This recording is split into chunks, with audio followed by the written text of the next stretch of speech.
Hi ನಮಸ್ತೆ, ನಾನು ರುಕ್ಮಿಣಿ. ಇವತ್ತೊಂದು ಡ್ರೈ ಗೋಬಿ ಮಂಚೂರಿ ಮಾಡೋಣ ಅಂತ. ತುಂಬಾ ಚೆನ್ನಾಗಿರುತ್ತೆ, ತುಂಬಾ ಟೇಸ್ಟಿ ಆಗಿರುತ್ತೆ. ನಾವು ಸಾಮಾನ್ಯ ಹೋಟೆಲ್ಗೆಲ್ಲ ಹೋದ್ರೆ ಫಸ್ಟ್ ಕೇಳೋದೆ ಗೋಬಿ ಮಂಚೂರಿ ತಗೊಳ್ಳೋಣ ಅಂತ. ಅದನ್ನ ಮನೇಲೆ ಹೇಗ್ ಮಾಡ್ಕೊಳ್ಳೋದು ಅಂತ ನೋಡ್ಕೊಳ್ಳೋಣ. ಡ್ರೈ ಗೋಬಿ ಮಂಚೂರಿ ಇದು ಜೊತೆಗೆ ಟೊಮೊಟೊ ಸಾಸ್ ಅಂತ ಒಳ್ಳೆ ಕಾಂಬಿನೇಷನ್. ತುಂಬಾ ಚೆನ್ನಾಗಿರುತ್ತೆ, ತುಂಬಾ ಟೇಸ್ಟಿಯಾಗಿ ಕ್ರಿಸ್ಪಿಯಾಗಿ ಬಂದಿದೆ. ಹೇಗ್ ಮಾಡೋದಂತ ನೋಡ್ಕೊಳ್ಳೋಣ. ಅದಕ್ಕಿಂತ ಮೊದಲು ಯಾರ್ಯಾರು ನಮ್ಮ ಚಾನಲ್ ನೋಡ್ತಾ ಇದ್ದೀರಾ ದಯವಿಟ್ಟು ಸಬ್ಸ್ಕ್ರೈಬ್ ಮಾಡ್ಕೊಳ್ಳಿ. ಈಗ ಒಂದು ಬೌಲ್ ತಗೊಂಡಿನಿ. ಬೌಲ್ ಅಲ್ಲಿ ಒಂದು ಗೋಬಿ ತಗೊಂಡು ನೀಟಾಗಿ ಕಟ್ ಮಾಡಿ ಕ್ಲೀನ್ ಮಾಡಿ ಎತ್ತಿಟ್ಕೊಂಡಿದೀನಿ.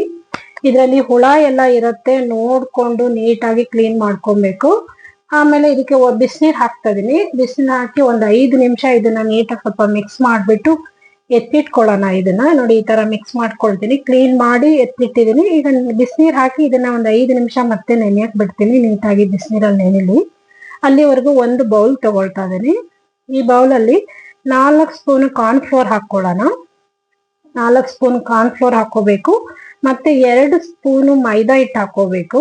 ಆಮೇಲೆ 2 ಸ್ಪೂನ್ ಅಕ್ಕಿ ಹಿಟ್ಟು ಹಾಕೋಬೇಕು. ಮೈದಾ ಹಿಟ್ಟು ಜಾಸ್ತಿ ಯೂಸ್ ಮಾಡಬಾರ್ದು. ಯೂಸ್ ಮಾಡಿದ್ರೆ ಒಂಥರ ರಬ್ಬರ್ ತರ ಬಂದ್ಬಿಡತ್ತೆ.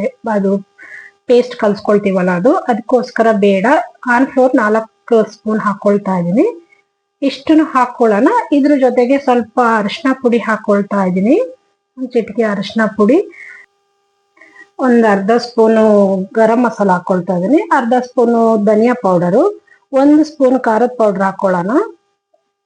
ಆಮೇಲೆ 1 ಸ್ಪೂನು ಶುಂಠಿ ಬೆಳ್ಳುಳ್ಳಿ ಪೇಸ್ಟ್. ನಾನು ಇದನ್ನ ಮನೇಲೆ ಮಾಡಿಟ್ಕೊಂಡಿದ್ದೆ, ಅದನ್ನ ಹಾಕೊಂಡಿದೀನಿ. ಈಗ ಸ್ವಲ್ಪ ರುಚಿಗೆ ತಕ್ಕಷ್ಟು ಉಪ್ಪು ಹಾಕೊಳ್ತಾ ಇದೀನಿ. ಆಮೇಲೆ ಸ್ವಲ್ಪ ಟೊಮೊಟೊ ಸಾಸ್ ಹಾಕೊಳ್ತಾ ಇದೀನಿ, ಸ್ವಲ್ಪ ಕೆಚಪ್. ಇಷ್ಟು ಹಾಕೊಂಡು ಇದನ್ನ ನೀಟಾಗಿ ಒಂದು ಮಿಕ್ಸ್ ಕೊಡೋಣ. ಫಸ್ಟ್ ಇದನ್ನ ನೀಟಾಗಿ ಮಿಕ್ಸ್ ಮಾಡ್ಕೋಬೇಕು. ಇದೆಲ್ಲ ಪೌಡರ್ ಎಲ್ಲ ಮಿಕ್ಸ್ ಹಾಕ್ಬೇಕು ನೀಟಾಗಿ. ನೋಡಿ ಈ ತರ ಮಿಕ್ಸ್ ಮಾಡ್ಕೊಡೋಣ ನೀಟಾಗಿ. ಇದನ್ನ ನೀಟಾಗಿ ಮಿಕ್ಸ್ ಮಾಡ್ಕೋಬೇಕು. ಆಗಿದೆ. ಈಗ ಸ್ವಲ್ಪ ನೀರ್ ಹಾಕೊಂಡು ಸ್ವಲ್ಪನೇ ನೀರ್ ಹಾಕೊಂಡು ಕಲ್ಸ್ಕೊಳ್ಳೋಣ. ತುಂಬಾ ತೆಳ್ಳಗೂ ಕಲಿಸ್ಬಾರ್ದು, ಮತ್ತೆ ತುಂಬಾ ಗಟ್ಟಿಗೂ ಕಲಿಸ್ಬಾರ್ದು. ಒಂದು ಮೀಡಿಯಂ ಹದದಲ್ಲಿ ಕಲಿಸ್ಬೇಕು ಇದನ್ನ. ತುಂಬಾ ತೆಳ್ಳಗ್ ಕಲಿಸ್ಬಿಟ್ರೆ ಗೋಬಿಗೆಲ್ಲ ಆಮೇಲೆ ಪೌಡರ್ ಮಿಕ್ಸ್ ಆಗಲ್ಲ, ಅದಕ್ಕೋಸ್ಕರ ಅದು ಹಿಡಿಯಲ್ಲ. ಅದಕ್ಕೋಸ್ಕರ ನೋಡಿ ಈ ಹದದಲ್ಲಿ ಇದನ್ನ ನೀಟಾಗಿ ಕಲಿಸ್ಕೊಬೇಕು. ಇಷ್ಟು ಹದದಲ್ಲಿ ಇದನ್ನ ಕಲ್ಸ್ಕೊಂಡಿದೀನಿ. ನೋಡಿ ಇಷ್ಟೇ, ಇದು ನೀಟಾಗಿ ಮಿಕ್ಸ್ ಆಗಿದೆ. ಇವಾಗ ಇದನ್ನ ಒಂದ್ ಸೈಡಿಗೆ ಎತ್ತಿಟ್ಕೊಳ್ಳೋಣ.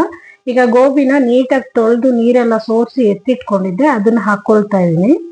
ನೋಡಿ ನೀರ್ ಸ್ವಲ್ಪನೂ ಇಲ್ಲ, ಆ ತರ ಸೋಸ್ಕೋಬೇಕು. ಇದನ್ನ ನೀಟಾಗಿ ಸೋಸ್ಕೊಂಡು ಇವಾಗ ಇದಕ್ಕೆ ಹಾಕೊಂಡು ಮಿಕ್ಸ್ ಮಾಡ್ಕೊಳ್ತೀವಿ. ಇದನ್ನ ಕೈಯಲ್ಲೇ ಮಿಕ್ಸ್ ಮಾಡ್ಬೇಕು. ಆದಷ್ಟು ಸ್ಪೂನಲ್ಲೆಲ್ಲ ಮಿಕ್ಸ್ ಮಾಡಕ್ ಹೋಗ್ಬಾರ್ದು. ಕೈಯಲ್ಲೇ ಮಿಕ್ಸ್ ಮಾಡಿದ್ರೆ ನೀಟಾಗಿ ಮಿಕ್ಸ್ ಆಗುತ್ತೆ ಇದು. ನೋಡಿ ಈ ತರ ಮಿಕ್ಸ್ ಮಾಡ್ಬೇಕು. ಯಾರ್ಯಾರು ನನ್ನ ಚಾನಲ್ ಹೊಸದಾಗಿ ನೋಡ್ತಾ ಇದ್ದೀರಾ ದಯವಿಟ್ಟು ಸಪೋರ್ಟ್ ಮಾಡಿ. ಹೊಸದಾಗಿ ಚಾನಲ್ ಓಪನ್ ಮಾಡಿದೀನಿ, ಸಬ್ಸ್ಕ್ರೈಬ್ ಮಾಡ್ಕೊಳ್ಳಿ. ನಿಮ್ಗೆ ಇಷ್ಟ ಆದ್ರೆ ಒಂದು ಶೇರ್ ಮಾಡಿ, ಒಂದು ಲೈಕ್ ಮಾಡಿ. ನೋಡಿ ಇವಾಗ ನೀಟಾಗಿ ಮಿಕ್ಸ್ ಆಗಿದೆ ಇದು. ನೋಡಿ ಈ ತರ ಮಿಕ್ಸ್ ಮಾಡ್ಕೋಬೇಕು. ಮಸಾಲೆ ಎಲ್ಲ ನೀಟಾಗಿ ಇಟ್ಕೊಂಡಿದೆ, ಅದಕ್ಕೆ ಸ್ವಲ್ಪನೂ ಮಸಾಲೆ ಕೆಳಗಡೆ ಇಲ್ಲ, ಅಷ್ಟು ಚೆನ್ನಾಗಿ ಮಿಕ್ಸ್ ಆಗಿದೆ. ಈ ತರ ಮಿಕ್ಸ್ ಮಾಡ್ಬೇಕು. ಇದನ್ನ ಒಂದು ಸೈಡಿಗೆ ಎತ್ತಿಟ್ಕೊಳ್ತೀನಿ. ಈಗ ಸ್ಟವ್ ಮೇಲೆ ಒಂದು ಬಾಣಲಿ ಇಟ್ಕೊಂಡಿದೀನಿ. ಎಣ್ಣೆ ಕಾಯಕ್ ಹಾಕೋಣ. ನೀಟಾಗಿ ಎಣ್ಣೆ ಕಾಯ್ಕೊಳ್ಳಿ. ಇದನ್ನ ಮೀಡಿಯಂ ಫ್ಲೇಮಲ್ಲಿ ಕರಿಬೇಕು. ಎಣ್ಣೆ ಕಾಯ್ಕೊಳ್ಳಿ ಇದು. ನೋಡಿ ಈಗ ಕಾದಿದೆ ಎಣ್ಣೆ. ಈ ಕಾದಿರೋ ಎಣ್ಣೆನ 1/4 ಸ್ಪೂನ್ ಅಷ್ಟು ತಗೊಂಡು ಇದು ಗೋಬಿಗೆ ಹಾಕೊಂಡು ಮಿಕ್ಸ್ ಮಾಡ್ಕೊಳ್ತೀನಿ. ನಾನು ಇಲ್ಲಿ ಸೋಡಾ ಯೂಸ್ ಮಾಡಿಲ್ಲ, ಹಾಗಾಗಿ ಬಿಸಿ ಎಣ್ಣೆ ಇದಕ್ಕೆ ಹಾಕಿ ಮಿಕ್ಸ್ ಮಾಡ್ಕೊಂಡು ತುಂಬಾ ಕ್ರಿಸ್ಪಿಯಾಗಿ ಬರುತ್ತೆ. 100% ತುಂಬಾ ಟೇಸ್ಟಿಯಾಗೂ ಬರುತ್ತೆ. ಅದಕ್ಕೋಸ್ಕರ ಎಣ್ಣೆ ಯೂಸ್ ಮಾಡಿದೀನಿ, ಬಿಸಿ ಎಣ್ಣೆ ಹಾಕೊಂಡಿದೀನಿ. ಇನ್ನೊಂದ್ಸಲ ನೀಟಾಗಿ ಮಿಕ್ಸ್ ಮಾಡ್ಕೊಳ್ತಾ ಇದೀನಿ. ನೋಡಿ ಸ್ಪೂನಲ್ಲಿ ಇದನ್ನ ಈ ತರ ಮಿಕ್ಸ್ ಮಾಡಿ ಎತ್ತಿಟ್ಕೋಬೇಕು. ಇದೇನ್ ನೆನೆಯಕ್ ಬಿಡೋದೇನ್ ಬೇಡ, ಸ್ವಲ್ಪ ಎಣ್ಣೆ ಕಾಯೋರ್ಗೆ ಅಷ್ಟೇ ನೆಂದಿದೆ ಇದು. ಈಗ ನೋಡಿ ಎಣ್ಣೆನು ಕಾದಿದೆ. ಮೀಡಿಯಂ ಫ್ಲೇಮ್ ಇಟ್ಕೊಂಡಿದೀನಿ. ಮೀಡಿಯಂ ಫ್ಲೇಮ್ ಇಟ್ಕೊಂಡು ಒಂದೊಂದೇ ಬಿಟ್ಕೊಳ್ಳೋಣ ಎಣ್ಣೆಗೆ. ಈ ತರ ನೋಡಿ ನೊರೆ ಎಲ್ಲ ಬರ್ತದೆ ಮೇಲೆ. ಈಗ ನೊರೆ ಎಲ್ಲ ಸ್ವಲ್ಪ ಕಮ್ಮಿ ಆಗೋರ್ಗು ಅದನ್ನ ಮಿಕ್ಸ್ ಮಾಡೋದು ಬೇಡ, ಹಾಗೆ ಬೇಯಲಿ ಅದು. 1-2 ನಿಮಿಷ ಬೇಯ್ಕೋಬೇಕು. ಹಾಗೆ ಒಂದೊಂದೇ ಹಾಕೊಳ್ಳೋಣ. ನೋಡಿ ಈಗ ಒಂದೊಂದೇ ಈ ತರ ಹಾಕೋಬೇಕು. ಸೈಡ್ ಎಲ್ಲ ನೀಟಾಗಿ ಹಾಕೊಳ್ಳೋಣ. 2-3 ನಿಮಿಷ ಇದನ್ನ ಮಿಕ್ಸ್ ಮಾಡೋದು ಬೇಡ. ಈಗ ನೋಡಿ ಇದು ಒಂದು ಮಟ್ಟಕ್ಕೆ ಬೆಂದಿದೆ. ಈ ಟೈಮಲ್ಲಿ ಇದನ್ನ ತಿರುಕೊಳ್ಳೋಣ. ಫಸ್ಟ್ ತಿರುಕೋಬಾರ್ದು, 2-3 ನಿಮಿಷ ಬೇಯಿಸ್ಬಿಟ್ಟು ಆಮೇಲೆ ಇದನ್ನ ತಿರ್ಕೋಬೇಕು. ನೋಡಿ ಇವಾಗ ಬೆಂದಿದೆ ಇದು. 7 ನಿಮಿಷ ಮೀಡಿಯಂ ಫ್ಲೇಮಲ್ಲಿ ಬೇಯಿಸಿದೀನಿ. ತುಂಬಾ ಚೆನ್ನಾಗಿ ಕ್ರಿಸ್ಪಿಯಾಗಿ ಬಂದಿದೆ. ನೋಡಿ ಇಷ್ಟೇ ಇದು. ತುಂಬಾ ಚೆನ್ನಾಗಿ ಬಂದಿತ್ತು. ನೋಡಿ ಎಷ್ಟು ಚೆನ್ನಾಗಿದೆ. ಕಲರ್ ಏನು ಯೂಸ್ ಮಾಡಿಲ್ಲ, ಆದ್ರೂ ಎಷ್ಟು ಚೆನ್ನಾಗಿ ಕಲರ್ ಕಾಣಿಸ್ತಾ ಇದೆ. ಯಾರ್ಯಾರು ಮನೇಲೆ ಮಾಡ್ಕೋಬೇಕು ಅನ್ಕೊಳ್ಳೋರು ಈ ತರ ಮಾಡ್ಕೊಳ್ಳಿ. ತುಂಬಾ ಈಸಿಯಾಗಿ ಮಾಡ್ಕೋಬಹುದು, ತುಂಬಾ ಚೆನ್ನಾಗಿರತ್ತೆ. ಟೊಮೊಟೊ ಸಾಸ್ ಜೊತೆಗಂತೂ ತುಂಬಾ ಕಾಂಬಿನೇಷನ್ ತುಂಬಾ ಚೆನ್ನಾಗಿರತ್ತೆ. ಇಷ್ಟ ಇದು ರೆಸಿಪಿ.